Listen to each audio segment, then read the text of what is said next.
करेंगे इस वक्त की बड़ी खबर का जो कानपुर से सामने आ रही है। एटीएस लखनऊ की गिरफ्त से सिर्फ बना रहा था मुजाहिदीन आर्मी, खुद को आर्मी चीफ बताकर युवाओं की फौज तैयार कर रहा था। कई इलाकों में युवाओं से संपर्क में था तो तौसीफ बना रहा था मुजाहिदीन आर्मी। बड़ी खबर आपको बता रहे हैं, खुद को आर्मी चीफ बताकर युवाओं की फौज तैयार कर रहा था।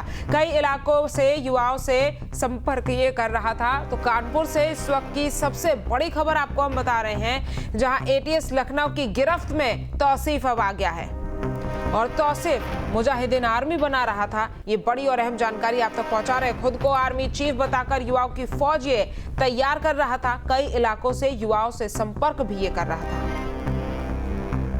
और इसी खबर पर ज्यादा जानकारी के साथ हमारे संवाददाता अनिल हमारे साथ जुड़ गए हैं। अनिल, तौसीफ एटीएस की गिरफ्त में है, क्या क्या जानकारी अभी तक निकल कर सामने आ पाई है? जी बिल्कुल, मैं बता दूं कि जो तौसीफ है उसको एटीएस ने गिरफ्तार किया है। बीते दिनों कानपुर में एक दंगा भड़काने की साजिश थी, इसको लेकर कहीं ना कहीं जो उत्तर प्रदेश में पिछले शुक्रवार को जो हुकूमत के नाम पे जगह जगह पे विरोध चल रहे थे, कहीं ना कहीं उसी की आड़ में ये लोग इसको एक मोहरा बनाना चाहते थे। जिसके बाद जो एटीएस थी, एटीएस एक्टिव हुई। एटीएस ने कुल मिला के 4 लोग को गिरफ्तार किया है। इसमें एक अकमल है, सफील है, मोहम्मद तौसीफ है, कौसिम है। ये जो मोहम्मद तौसीफ है ये कानपुर का रहने वाला है और लगातार जिस हिसाब से एटीएस जांच कर रही थी उसको कुछ दिनों पहले उठाया भी था। उठाने के बाद पूछताछ की थी, इसके साथ इसके एक दोस्त को भी उठाया था। लोग ये बता रहे हैं कि तौसीफ के बारे में तो जानकारी है, जो इसका दोस्त है उसके बारे में जानकारी नहीं है। आपको बता दें कि युवाओं को मुस्लिम पर जो जुल्म के फर्जी वीडियो दिखाता था और अक्सर बनाता रहता था। बाबूपुरवा, रोशन नगर, मछरिया जैसे इलाकों में युवाओं से लगातार संपर्क कर रहा था और एक मुजाहिदीन आर्मी बनाकर हिंदू धर्म के जो गुरु हैं उनको मरवाना चाहता था, उनकी हत्या करवाना चाहता था। जो सूत्र बताते हैं कि शहर के जो हिंदू धर्म गुरु की हत्या के बाद दंगा भड़काने का इसका मेन मकसद था। अब बता दें कि अगर इसके बैकग्राउंड की बात करें तो जो इसके पिता है वो एक रिक्शा चालक है और जो लोगों ने जब इनके पिताजी से बात की तो इनके पिताजी कहना है कि मुझको इसके बारे में कुछ भी जानकारी नहीं। फिलहाल जो पड़ोसी है उनका कहना है कि जो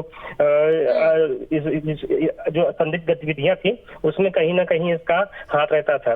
इसको बता दूं कि ये किसी एक निजी कंपनी में अकाउंटेंट का काम करता था और पिछले कई दिनों से काफी इन सब चीजों में सक्रिय रहता था।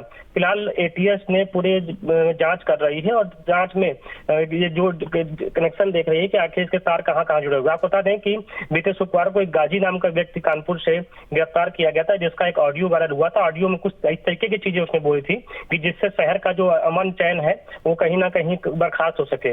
लेकिन पुलिस की सतर्कता के चलते गाजी को गिरफ्तार किया गया था। गाजी का एक ऑडियो था, उसमें काफी ऐसी चीजें थी तो जिससे कानपुर में दंगा हो सकता था। अब पुलिस ये भी देख रही है कि गाजी और मोहम्मद तौसीफ का क्या कोई कनेक्शन है, और क्योंकि जिस हिसाब से उसका ऑडियो वायरल हुआ था उसके बाद जो कानपुर में स्थितियां देखने को मिली थी तो कहीं ना कहीं अब पुलिस पूरी तरीके से एक्टिव हो गई है, एटीएस भी एक्टिव हुई है और उसके पूरे बैकग्राउंड के बारे में देख रही है कि क्या कुछ निकल के आता है। जी बिल्कुल, यानी कि क्या कुछ निकल के आता है ये पता चलेगा।